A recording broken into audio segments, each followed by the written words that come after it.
എല്ലാവർക്കും സ്വാഗതം. ഈ റിവ്യൂ ഇഷ്ടപ്പെടുവാണെങ്കിൽ ഒന്ന് ലൈക്ക് ചെയ്തും സബ്സ്ക്രൈബ് ചെയ്തും സപ്പോർട്ട് ചെയ്യണേ. അപ്പോൾ ദേവയാനി നയനയോട് ചോദിക്കുന്നുണ്ട്, അവളാണോ അവരെ തല്ലിയത്, അതിൻ്റെ ആവശ്യം ഉണ്ടായിരുന്നോ എന്ന് ചോദിക്കുമ്പം നയന പറയുന്നുണ്ട്, അവളാണോ തല്ലിയത് എന്ന് എനിക്കറിയത്തില്ല, പക്ഷെ അവളെ കേസിൽ കുടുക്കിയത് അനാമികയുടെ അച്ഛനും അമ്മയും ആണ് എന്നുള്ള കാര്യത്തിൽ ഉറപ്പാണ് എന്ന് പറയുമ്പം ദേവയാനി പിന്നെയും ചോദിക്കുന്നുണ്ട്, ഇങ്ങനെയുള്ള കാര്യങ്ങളൊക്കെ ചെയ്തിട്ടുണ്ടെങ്കിൽ, വീട്ടിൽ കയറി തല്ലുമൊക്കെ ചെയ്തിട്ടുണ്ടെങ്കിൽ അത് കേസാകില്ലേ, പിന്നെ അവൾക്ക് ക്യാമ്പിന് പോകാൻ പറ്റുമോ, നിനക്കൊക്കെ ഒന്ന് ഉപദേശിച്ചൂടെ അവളെ എന്നൊക്കെ ചോദിക്കുമ്പം നയന പറയുന്നുണ്ട്, അവളാണോ ചെയ്തതെന്ന് എനിക്കറിയില്ല, പിന്നെ എന്ത് ചെയ്താലും അവൾക്ക് പോലീസ് ക്യാമ്പിൽ പോകാൻ പറ്റും. കാരണം മാരാർ വക്കീലിനെ പോലെ ഒരു വക്കീലുണ്ടെങ്കിൽ അദ്ദേഹം എല്ലാം സോൾവ് ആക്കി അവളെ രക്ഷപ്പെടുത്തും എന്നുള്ള കാര്യം ഉറപ്പല്ലേ എന്നിങ്ങനെ പറയുവാണ്. അന്നേരം ദേവേനി പറയുന്നുണ്ട്, അങ്കിള് ഒരു മാന്യനാണ്, നല്ല മനസ്സുള്ളൊരു മനുഷ്യനാണ്, അതുകൊണ്ട് തന്നെ എല്ലാ കേസും അങ്ങനെ ഏറ്റെടുക്കുകയൊന്നുമില്ല എന്ന് പറയുമ്പം നയന ചോദിക്കുന്നുണ്ട്, മാരാർ വക്കീലിനെ അമ്മയ്ക്ക് നന്നായിട്ട് അറിയാവോ എന്ന് ചോദിക്കുക ഒരു സംശയത്തോടെ. അന്നേരം ദേവേനി പറയുന്നുണ്ട്, എനിക്കറിയാം, അത് അദ്ദേഹത്തെ എനിക്ക് മാത്രമല്ല ഈ വീട്ടിലുള്ള എല്ലാവർക്കും അറിയാം, അദ്ദേഹം ഈ കുടുംബത്തിൻ്റെ ഒരു കുടുംബ സുഹൃത്ത് തന്നെയാണ്, അതുകൊണ്ടാണല്ലോ ഞാൻ അങ്കിളിൽ നിന്ന് വിളിച്ചത് എന്ന് പറയും. അന്നേരം എന്നിട്ട് നയനയോട് ചോദിക്കുന്നുണ്ട്, നീ എന്തിനാ ഇതൊക്കെ അന്വേഷിക്കുന്നതെന്ന് ചോദിക്കുമ്പോൾ ഒന്നുമില്ല ചുമ്മിയാ എന്ന് പറഞ്ഞിട്ട് നയന അങ്ങോട്ട് പോകും. അന്നേരം ദേവേനയുടെ മനസ്സിൽ നന്ദുവിനെ കുറിച്ചുള്ള ഓർമ്മകളാട്ടോ. ദേവേനി ഓർക്കുവാണ്, ആ കുട്ടി എന്താ ഇങ്ങനെയൊക്കെ ചെയ്യുന്നത്, ഇനി എന്തെങ്കിലും പോലീസ് കേസ് വന്നിട്ടുണ്ടെങ്കിൽ ക്യാമ്പിൽ പോകാൻ പറ്റുമോ, അവളുടെ സ്വപ്നം നടക്കുമോ എന്നൊക്കെ ഓർത്തിങ്ങനെ വിഷമിക്കുവാണ് ദേവയാനി. പിന്നീട് നയനയാണ് കാണിക്കുന്നത്. നയന നന്ദുവിനെ വിളിക്കും, എന്നിട്ട് ചോദിക്കും, മോളെ നീ ഇന്നലെ അനാമികയുടെ വീട്ടിൽ പോയായിരുന്നോ, അവിടെ പോയി അവളെ അച്ഛനെയും അമ്മയൊക്കെ തല്ലിയോ എന്ന് ചോദിക്കുമ്പോൾ തല്ലി, നല്ല രീതിയിൽ ചതച്ചിട്ടാണ് ഞാൻ വന്നത്, അതുമാത്രമല്ല ഞാൻ ഹെൽമെറ്റ് മാറ്റി എൻ്റെ മുഖവും കാണിച്ച് പറയാനുള്ളത് പറഞ്ഞിട്ടുകൂടിയാണ് വന്നതെന്ന് പറയും. അന്നേരം നയന ചോദിക്കും, നിന്നെ അവർ കാണുകയും ചെയ്തോ, ഇതെന്താ മോളെ നീ ഇങ്ങനെയൊക്കെ ചെയ്യുന്നത്, ഇനി എന്തെങ്കിലും പോലീസ് കേസ് ആയിട്ടുണ്ടെങ്കിൽ നിനക്ക് ക്യാമ്പിൽ പോകാൻ പറ്റുമോ, നിൻ്റെ സ്വപ്നം നടക്കുമോ, ഇങ്ങനെയൊക്കെ ചെയ്യേണ്ട കാര്യം ഉണ്ടായിരുന്നോ എന്നൊക്കെ ചോദിക്കുമ്പം നന്ദു പറയുന്നുണ്ട്, ഇതിൻ്റെയൊക്കെ ആവശ്യമുണ്ടായിരുന്നു, ഇത്രയും നാൾ ഞാൻ ക്ഷമിച്ചു, ഇനി അതിൻ്റെ ആവശ്യമില്ല, ഇങ്ങനെ ഒരു തിരിച്ചടി കൊടുത്തില്ല എങ്കിൽ അവർ ഇനിയും ഇതുപോലുള്ള കാര്യങ്ങൾ ചെയ്യും, അതുകൊണ്ട് ഒന്ന് ഒതുങ്ങാൻ ഇതേ മാർഗമുള്ളൂ, അതുകൊണ്ടാണ് ഞാനത് ചെയ്തത്, പിന്നെ പോലീസ് കേസ് അതൊന്നും ഉണ്ടാകാൻ പോകുന്നില്ല, അങ്ങനെ ഉണ്ടായിട്ടുണ്ടെങ്കിൽ ഇതിനു മുമ്പുള്ള പല കേസ് ഞാൻ കുത്തിപ്പൊക്കുമെന്ന് പറഞ്ഞിട്ട് തന്നെയാണ് വന്നത്, അതുകൊണ്ട് എനിക്കൊരു പ്രശ്നമില്ല, ഇതുകൊണ്ടും അവളും അവളുടെ അച്ഛനും അമ്മയും ഒതുങ്ങിയില്ല എങ്കിൽ ഞാൻ പോലീസ് കേസൊന്നും ഓർക്കുകയില്ല, ക്യാമ്പിൻ്റെ കാര്യം ഓർക്കുകയില്ല, അവളുടെ വീട്ടിൽ കയറി തല്ലി രണ്ടെണ്ണത്തിൻ്റെയും കൈയും കാലും ഞാൻ തല്ലി ഒടിച്ചിട്ടും എനിക്ക് പോലീസ് ആയില്ലെങ്കിലും കുഴപ്പമില്ല, സ്ഥിരമായിട്ട് ജയിലിൽ കിടന്നാലും അതും ഒരു പ്രശ്നമല്ല എന്ന് പറഞ്ഞിട്ട് ദേഷ്യപ്പെട്ട് നന്ദു അങ്ങ് ഫോൺ വയ്ക്കുവാണ്. അന്നേരം എന്ത് ചെയ്യണമെന്നറിയാതെ അന്തിച്ച് നിൽക്കുവാണ് നയന. ഈ സമയം നമ്മുടെ അനാമിക വീട്ടിലോട്ട് ചെന്നായിരുന്നു. വേണുവിൻ്റെയും രേവതിയുടെ മുഖത്തൊക്കെ ചതവും മുറിവും ഒക്കെ ഉണ്ട് കേട്ടോ. ഇങ്ങനെ അതെല്ലാം ഞെക്കി പിടിച്ച് കരഞ്ഞുകൊണ്ടാണ് വേണു ഇരിക്കുന്നത്. അന്നേരം അനാമിക ചോദിക്കുന്നുണ്ട്, നന്ദുവാണ് തല്ലിയത് എന്ന് നിങ്ങൾ കണ്ടതല്ലേ, അവൾ ഹെൽമെറ്റ് ഊരി നിങ്ങളെ മുഖം കാണിച്ചതല്ലേ, പിന്നെ ഒരു കേസ് കൊടുത്തത് എന്താ കുഴപ്പം എന്ന് ചോദിക്കുമ്പം വേണു പറയുന്നുണ്ട്, അങ്ങനെയൊന്നും കേസ് കൊടുക്കാൻ പറ്റില്ല മോളെ, കാരണം നേരത്തെ നമ്മൾ ചെയ്ത ഒരു പരിപാടിയുടെ ഭാഗമായിട്ട് ഒരുത്തൻ ജയിലിൽ കിടപ്പുണ്ട്, അവൻ്റെ ഫോണിലേക്ക് ഞാൻ വിളിച്ചതിനുള്ള കോൾ റെക്കോർഡും കാര്യങ്ങളും ഒക്കെ ഉണ്ട്, ഡീറ്റെയിൽസൊക്കെ ഉണ്ട്, അതൊക്കെ മനസ്സിൽ വെച്ച് തന്നെയാണ് അവൾ ഇവിടെ കയറി തല്ലിയതും ഈ കാര്യങ്ങളെല്ലാം ചെയ്തതും, അതുകൊണ്ട് അവിടെ നമുക്കിനി ഒന്നും ചെയ്യാൻ സാധിക്കില്ല എന്ന് പറയുവാണ്. അന്നേരം രേവതി പറയുന്നുണ്ട്, ഇതിലൊക്കെ രസം അവർ വീടിൻ്റെ ഫ്രണ്ട് ഡോറ് വഴിയല്ല വീടിൻ്റെ ഉള്ളിൽ കയറിയത്, ബാക്ക് ഡോറ് എങ്ങനെയോ കുത്തി തുറന്നാണ് അകത്തോട്ട് കയറിയത്, അതുകൊണ്ട് തന്നെ ശബ്ദമൊന്നും കേട്ടില്ല, നമ്മൾ ബെഡ്റൂമിലായതുകൊണ്ടായിരിക്കും ശബ്ദമൊന്നും കേൾക്കാതിരുന്നത് എന്നിങ്ങനെ രേവതി പറയുവാണ്. അന്നേരം വേണു പറയുന്നുണ്ട്, ശബ്ദം കേൾക്കുമായിരുന്നെങ്കിൽ നമുക്ക് എന്തെങ്കിലും ചെയ്യാമായിരുന്നു എന്ന്. അന്നേരം രേവതി പറയും, ശബ്ദം കേട്ടിട്ടും കാര്യമൊന്നുമില്ല, ഇപ്പോൾ ബെഡ്റൂമിൽ കയറി വാതിലടച്ചിരുന്നാലും അവൾ ചെയ്യാനുള്ളത് ചെയ്തിട്ട് പോയേനെ എന്ന് പറയുമ്പോൾ വേണു പറയുവാണ്, അതല്ല, ശബ്ദം കേൾക്കുവാണെങ്കിൽ ആ സമയം കൊണ്ട് നമുക്ക് നാട്ടുകാരെയോ അയൽവക്കംകാരെയോ ഒക്കെ ഒന്ന് വിളിച്ചുണർത്താമായിരുന്നല്ലോ, അതിനുള്ള സമയം പോലും കിട്ടിയില്ല എന്ന് പറയും. എന്നിട്ട് അതിൻ്റെ കൂടെ പറയുന്നുണ്ട്, അവൾ ഒന്നാം തരം തല്ലുകാരിയാണ്, ഈ പുറമേ കാണുന്ന ചതവൊന്നുമല്ല, ഉള്ളിലാണ് വേദന മൊത്തം, നല്ല രീതിയിൽ തല്ലി, എനിക്കാണ് കൂടുതൽ പറ്റിയത്, ഇവൾക്ക് അത്രയും പറ്റിയില്ല എന്ന് പറയുമ്പോൾ രേവതി പറയുന്നുണ്ട്, പിന്നെ എൻ്റെ ദേഹം എനിക്ക് അനക്കാൻ മേല, ആ അവസ്ഥയിലാണ് ഞാൻ നിൽക്കുന്നത് എന്ന് പറയും.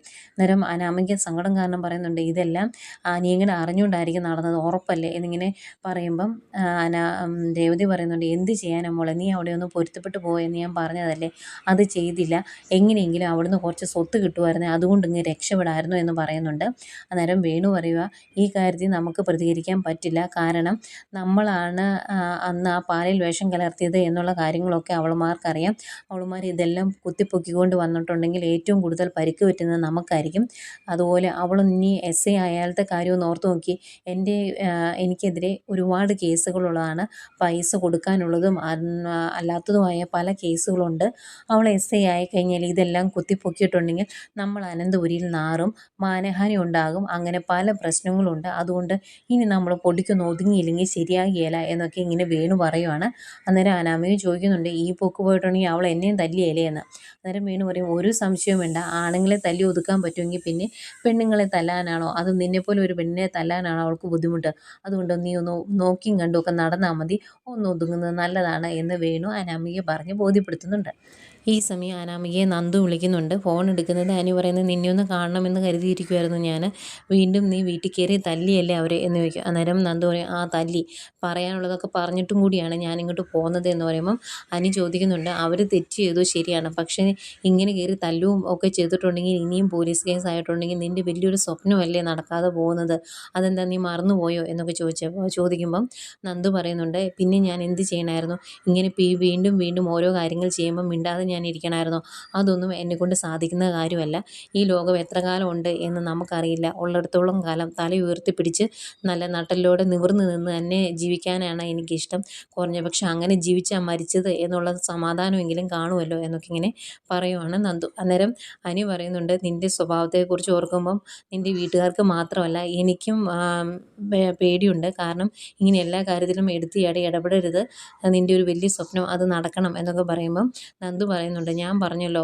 ജീവിക്കുന്നെങ്കിൽ നേരെ ആവണം ജീവിക്കും, അല്ലാതെ ഇവളുമാരൊക്കെ ചെയ്യുന്നത് കേട്ടും കണ്ടും സഹിച്ചും ജീവിക്കാനൊന്നും എന്നെ കിട്ടത്തില്ല.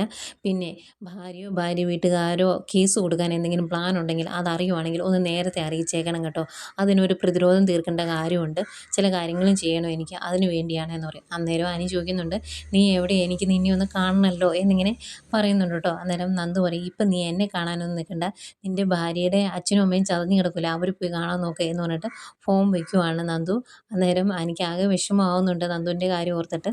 അവിടുന്ന് പോരുന്ന അനി നേരെ വന്നത് നയനയുടെ അടുത്തോട്ടാണ്. എന്നിട്ട് പറയുന്നുണ്ട്, ഏട്ടത്തി, നന്ദുവിനെ കേസിൽ കുടുക്കിയത് അനാമികയുടെ അച്ഛനും അമ്മയാണ് എന്നുള്ള കാര്യം ഉറപ്പാണ്, അവരറിയാതെ ഈ കാര്യങ്ങളൊന്നും നടക്കില്ല എന്ന് പറയുമ്പം നയനയും പറയുന്നുണ്ട്, അത് അവരാ ചെയ്തതെന്ന് ഉറപ്പല്ലേ അനി, അതുകൊണ്ടല്ലേ കേസിൽ നന്ദു തോക്കുമെന്ന് കരുതി അത് കാണാൻ വേണ്ടി അയാൾ കോടതിയിലോട്ട് വന്നത് എന്നിങ്ങനെ പറയുക കേട്ടോ.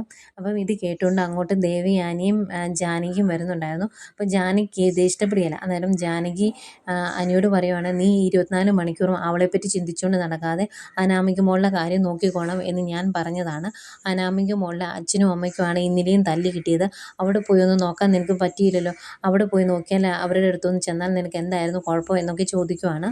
അന്നേരം അനി പറയുന്നുണ്ട്, അവർക്ക് തല്ല് കിട്ടിയെങ്കിൽ അവരുടെ കയ്യിലിരിപ്പ് കൊണ്ടാണ്, അല്ലാതെ വെറുതെ തല്ല് കിട്ടിയതൊന്നുമല്ല, നന്ദുവിനെ കേസിൽ കുടുക്കിയത് അനാമികയുടെ അച്ഛനും അമ്മയും തന്നെയാണ് എന്ന് പറയും. അതിന് ജാനകി ചോദിക്കുന്നുണ്ട്, അതിന് നിൻ്റെ കയ്യിൽ തെളിവ് എന്തെങ്കിലും ഉണ്ടോ, ചുമ്മാ ആവശ്യമില്ലാത്ത കാര്യങ്ങൾ നീ പറയരുത് എന്ന് പറയുവാണ്.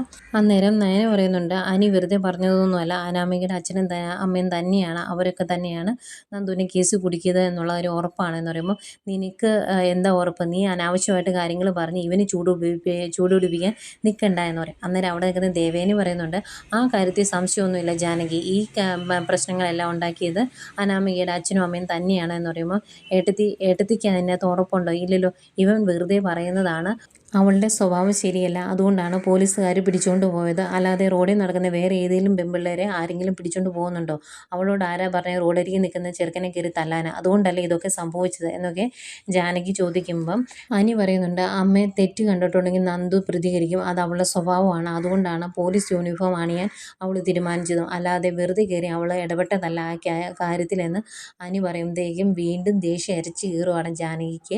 അന്നേരം ജാനകി പറയുന്നുണ്ട്, ഇതൊന്നും നീ എന്നോട് പറയേണ്ട കാര്യമില്ല, നീ ഇപ്പോൾ അവളുടെ കാര്യം നോക്കേണ്ട ആവശ്യമില്ല, ഇപ്പം നീ പോകേണ്ടത് അനാമികയുടെ അച്ഛൻ്റെ അമ്മയുടെ അടുത്തോട്ടാണ്, നീ ഒന്നും ചെന്നു പോലും ഇല്ല എന്ന് അവരെന്നെ വിളിച്ച് സങ്കടം പറഞ്ഞു എന്ന് പറയുമ്പം അനി ജാനകിയോട് ചോദിക്കുവാണ്, അമ്മയ്ക്ക് അവരുടെ സങ്കടം കാണാൻ മാത്രമല്ലേ സമയമുള്ളൂ, അല്ലാതെ വിവാഹം കഴിഞ്ഞ് അന്ന് തൊട്ട് വിഷമിച്ച് നടക്കുന്ന എൻ്റെ സങ്കടം കാണാനൊന്നും അമ്മയ്ക്ക് സമയമില്ലല്ലോ, അമ്മ അത് ശ്രദ്ധിക്കാറുമില്ലല്ലോ എന്നൊക്കെ പറഞ്ഞിട്ട് ദേഷ്യപ്പെട്ട് അനി അങ്ങോട്ട് പോവാണ്. അന്നേരം ദേവേനെ അങ്ങോട്ട് വന്നിട്ട് പറയുന്നുണ്ട്, ജാനകി, നീ ഇത് വലിയ കാര്യമൊന്നും ആക്കണ്ട, ഏതായാലും ഇതിൻ്റെ പേരിൽ ഇനിയിപ്പം അനിയും അനാമികയും തല്ലി പിരിയത്തൊന്നുമില്ല എന്ന് പറയും. അന്നേരം ജാനകി പറയുന്നുണ്ട്, അതെങ്ങനെയാണ് എടുത്ത്, ഇപ്പോഴും അവരെപ്പോഴും കണ്ടിട്ടുണ്ടെങ്കിൽ കീരിയും പാമ്പും പോലെയാണ്, എപ്പോഴും വഴക്കാണ് എന്ന് പറയുമ്പം ദേവേനെ ചോദിക്കുന്നുണ്ട്, അതിന് അനിയെ മാത്രം തെറ്റ് പറഞ്ഞിട്ട് കാര്യമുണ്ടോ, അനാമിക മോളും കുറച്ചൊന്ന് ഒതുങ്ങണ്ടേ എന്ന് ചോദിക്കും. അന്നേരം നയന പറയുന്നുണ്ട്, അത് തന്നെ, ഞാനും അത് അവളോട് പറഞ്ഞിട്ടുള്ളതാണ് എന്ന് പറയുമ്പം ദേവേനെ പറയുന്നുണ്ട്, ഈ കാര്യത്തിൽ നീ കയറി ഇടപെടണ്ട, നീ നിൻ്റെ കാര്യം നോക്ക്, ഇത് ഞങ്ങൾ തീരുമാനിച്ചോളാം എന്ന് പറയും. ഞാൻ പറഞ്ഞതേ ഉള്ളൂ എന്ന് പറഞ്ഞിട്ട് നയന അങ്ങോട്ട് പോകും. പോയി കഴിയുമ്പം ജാനകി പറയുന്നുണ്ട് ഇവൾ ഒറ്റ ഒരുത്തിയാണ് ഓരോന്ന് പറഞ്ഞു കൊടുത്ത് അനാമികയ്ക്കെതിരെ തിരിക്കുന്നത് എന്ന് ജാനകി പറയുമ്പം ദേവയാനി പറയുന്നുണ്ട് തെളിവില്ലാതെ നമ്മൾ ആരെയും കുറ്റപ്പെടുത്തരുത് ജാനകി. ഇതൊന്നും നമുക്കറിയുന്ന കാര്യമല്ലല്ലോ. പിന്നെ ഞാൻ ഒരുറപ്പ് നിനക്ക് തരാം. ഞാൻ ജീവിച്ചിരിക്കുന്നിടത്തോളം കാലം അനാമിക മോളും തമ്മിൽ തല്ലിപ്പിരിയത്തില്ല. ഒരുമിച്ച് തന്നെ ജീവിക്കും. ആ ഉറപ്പ് ഞാൻ നിനക്ക് തരാമെന്ന് പറഞ്ഞിട്ട് ദേവയാനി അങ്ങോട്ട് പോകുമ്പം ആകെ കരിച്ച് നിൽക്കുവാണ് ജാനകി. ഏതായാലും അവിടുന്ന് പോരുന്ന ദേവയാനി ഏതോ ഒരു പോലീസ് ഓഫീസറെ വിളിച്ചിട്ട് ചോദിക്കുന്നുണ്ട് എങ്ങനെയെങ്കിലും നന്ദുവിനെ ഈ പ്രാവശ്യത്തെ ക്യാമ്പിലൊന്ന് കയറ്റാൻ പറ്റുമോ എന്ന് ചോദിക്കുവാണ്. അന്നേരം അങ്ങേര് പറയും ആര് വിചാരിച്ചാലും ഇനി സാധിക്കില്ല. അടുത്ത ക്യാമ്പ് ഉടനെ വരുമല്ലോ, അതിൽ ജോയിൻ ചെയ്യാം. അല്ലാതെ ഒന്നും ചെയ്യാൻ പറ്റില്ലാത്തതുകൊണ്ടാണ് കേട്ടോ ദേവയാനി സോറി എന്നൊക്കെ പറഞ്ഞിട്ടാണ് അങ്ങേര് ഫോം വയ്ക്കുന്നത്. അത് നയന കേൾക്കുന്നുണ്ട്. അന്നേരം നയന ഓർക്കുന്നുണ്ട് നന്ദുവിന് വേണ്ടിയാണല്ലോ അമ്മ ആരോട് സംസാരിച്ചത്. അമ്മയുടെ മനസ്സ് എനിക്കിപ്പം നന്നായിട്ട് അറിയാം. പക്ഷെ ഒരു കാര്യത്തിൽ മാത്രമേ എനിക്ക് സംശയമുണ്ട്. അതുകൂടെ കണ്ടുപിടിക്കണം എന്നിങ്ങനെ നയനയും മനസ്സിൽ ഓർക്കുന്നുണ്ട്. അത് കഴിഞ്ഞ് കാണിക്കുന്നത് നമ്മുടെ നയന ഒരു മാഗസിനിൽ കണ്ട ഒരു ഡിസൈൻ കൊണ്ട് കാണിക്കുവാണ് നവ്യ. എന്നിട്ട് ചോദിക്കും ഈ ഡിസൈൻ എങ്ങനെയുണ്ടെന്ന്. അപ്പം നല്ലതാണെന്ന് പറയുമ്പോൾ നയന പറയുന്നുണ്ട് എനിക്ക് ഒത്തിരി ഇഷ്ടപ്പെട്ടു ഈ ഡിസൈൻ. ഈ ഡിസൈനിൽ ഒരു മാല കിട്ടുമായിരുന്നെങ്കിൽ നല്ലതായിരുന്നു എന്ന് പറയുമ്പം നവ്യ ചോദിക്കുന്നുണ്ട് നിനക്ക് സ്വർണ്ണത്തോടൊന്നും വലിയ ആഗ്രഹമില്ലാത്തതല്ലേ, പിന്നെ എന്ത് പറ്റി എന്ന് ചോദിക്കുമ്പം നയന പറയുവാണ് അതെന്താണെന്നറിയത്തില്ല, സിമ്പിളാണല്ലോ, പിന്നെ കാണാൻ ഭംഗിയുണ്ട്, അതുകൊണ്ടായിരിക്കും. ആദർശ് എന്നോട് പറഞ്ഞാൽ കിട്ടുമായിരിക്കും, നോക്കട്ടെ എന്നൊക്കെ പറഞ്ഞിട്ട് അങ്ങോട്ട് പോവാണ് നയന.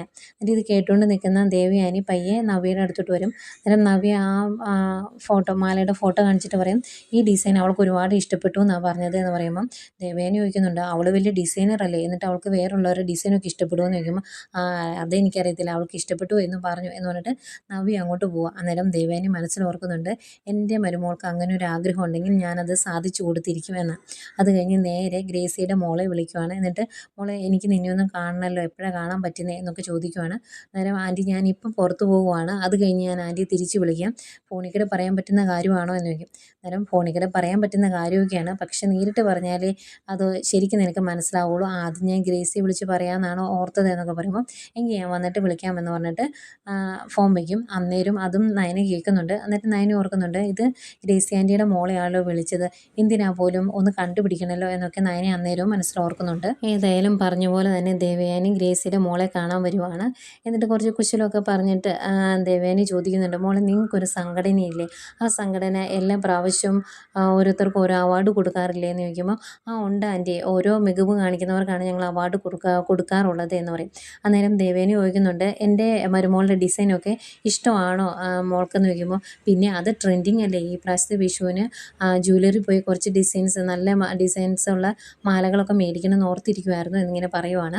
അന്നേരം ദേവയാനി പറയുന്നുണ്ട് എങ്കിൽ ഈ പ്രാവശ്യത്തെ അവാർഡ് എൻ്റെ മരുമോൾക്ക് കൊടുക്കാവോ എന്ന് ചോദിക്കും. അന്നേരം അവൾ ചോദിക്കുന്നുണ്ട് മരുമോളെ അത്രയ്ക്ക് ഇഷ്ടമാണോ എന്ന്. അന്നേരം പറയും പിന്നെ എനിക്ക് അവളെ ഒരുപാട് ഇഷ്ടമാണ്, അതിനുള്ള കാരണമൊക്കെ ഗ്രേസിക്ക് അറിയാമെന്ന് പറയുമ്പോൾ അമ്മ എന്നോട് പറഞ്ഞായിരുന്നു അവർക്ക് ഇത്രയും നല്ലൊരു മനസ്സുണ്ട് എന്ന് പറഞ്ഞപ്പം എനിക്കും തോന്നിയതാണ്, അന്നേ ഒരു അവാർഡ് കൊടുക്കണമെന്ന് തോന്നിയതാണ് എന്ന് പറയും.